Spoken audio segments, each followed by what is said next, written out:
Hello, welcome back to TubeTalk. Welcome back to you too, Douglas. Into our second week of the season. And it's a sad week, isn't it? It's sad and momentous week. Stephen MCKEE, The man with the legend. one of the greatest trainers that New Zealand's produced, has announced he's stepping away from training. So he's retiring from training, but he's not retiring. He won't be retiring from horses and things. I'm sure he'll find he won't be able to help himself. He'll be finding another path to take after a break, I think, within the industry. But he's unique, and no one else is cut from his cloth. 1,560 winners, or over that. One of very few people to train two individual horses to win more than 10 Group 1s, and of course the trainer of the great champion SUNLINE. And a really important part of the Go Racing family. He's a good friend, and I'm happy for him that he's decided to step away and take a break, but we will miss him. We'll miss him. He's one of the truly great gentlemen and truly great people that I've met in racing, so we'll remain very, very good friends, and I'm sure he'll still be at the races. But a sad day. A sad day. But our horses that are with him will transition to trainers over the next 6 weeks. He's not giving up to the 3rd of September, and he's very keen to carry on with their preparations until that point. He is a master, and he will make sure they're ready to go, and he's also wants to be very involved in the transition for each horse and where they go, because he knows them so well. So will continue to be to work with us closely. He'll be missed from the industry. He will be. Last week we had one. I should say, Andy gave us the great Group 1 winner, Has a Halo. Oh yes. As well as others like Passing Shot, 11 wins. And he sounds like Han Solo. Han Solo, Yeah.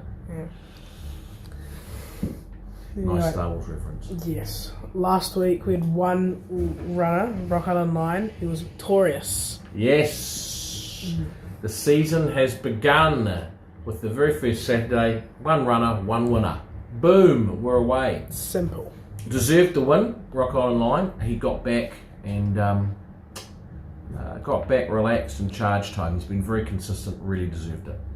And then moving on to this week already, 3 runners, first of which being on Saturday at RICCARTON race 5, we have Deals done. Very consistent horse. I think his form is something like 1-3-2-3.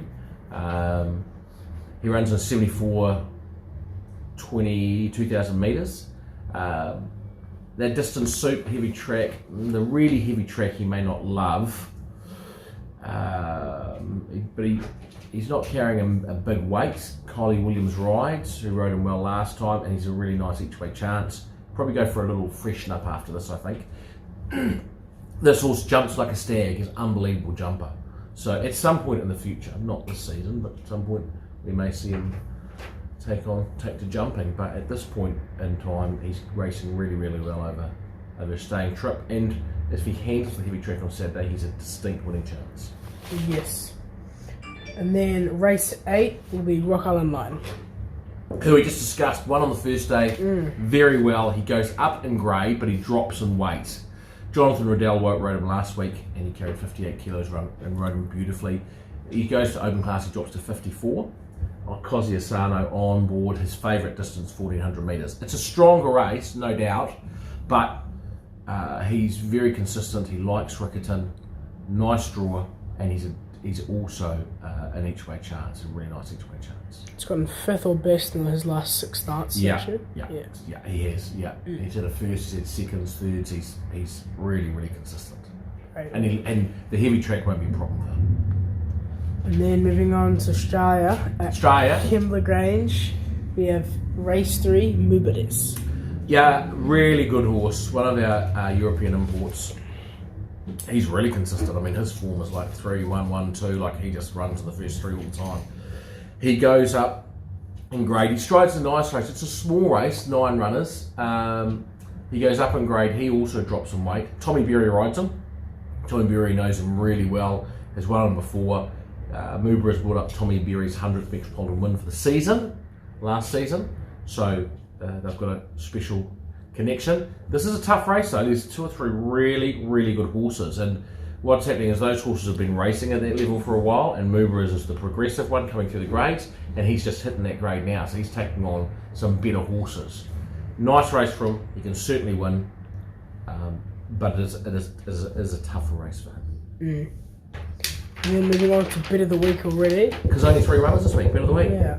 At Te Rapa, race 4, we have Ulaanbaatar. Ulaanbaatar. So, trained by Stephen Marsh, but he doesn't know I've picked it as bit of the week. Really good 3-year-old. He didn't win a race, but they had him on a derby path, and he ran some really nice races. It's 1400 metres, he's got a lovely barrier drawn too. Danielle Johnson rides, so all those things are ticks. He's had 2 trials leading in, so he's going to be fit for it. Fit and ready to go. I don't think the slow track will bother him. I think he'll be handy on the speed the whole way. Te Rapa can suit on-pace runners, and I can see him being a stronger 4-year-old, just keep running, and I think he's a really good bet of the week. He's 420 fixed odds. I reckon he'll play more than that in the day. I reckon wait, let him drift, and then back him. I reckon you get $5 or $6. Yeah. And that concludes TubeTalk. That concludes your... Oh, one other thing I should say. People loved the outro last week. Chopper did a great outro on the COVID-19 as a horse race, and lots of comments on it. So let's see what the outro is this week. Right now. Bye. Sunline given the rein at the 350, slipped 2 lengths in front. Adam New Trump sticks on. Here comes Fairy King Prawn. It's Sunline in front. Fairy King Prawn, the horse of Hong Kong, coming after the mare of the world. 150 to go. Sunline's a length in front. Fairy King Prawn's trying to get him. Sunline, the Kiwi pulling out stops. Fairy King Prawn lifts. They come to the line. Fairy King Prawn dives, but he missed. From Scoozy Please going to second. Tester Rossa to third. Then the message who's gone. She's going to take some beating, this great mare. Next is Diatribe. Nothing's making ground on her. She's away, Sunline. She leads by 4 lengths. The champion New Zealand mare has raced away in the Cox Plate. Diatribe and Referral are running onto the placings, followed by Testarossa and then Scoozy Please. But the champion mare is going to kill them. She's 5 in front, Sunline, and a piece of racing history. Back-to-back Cox Plates for the champion mare, Sunline. She's won it by 6 lengths easily.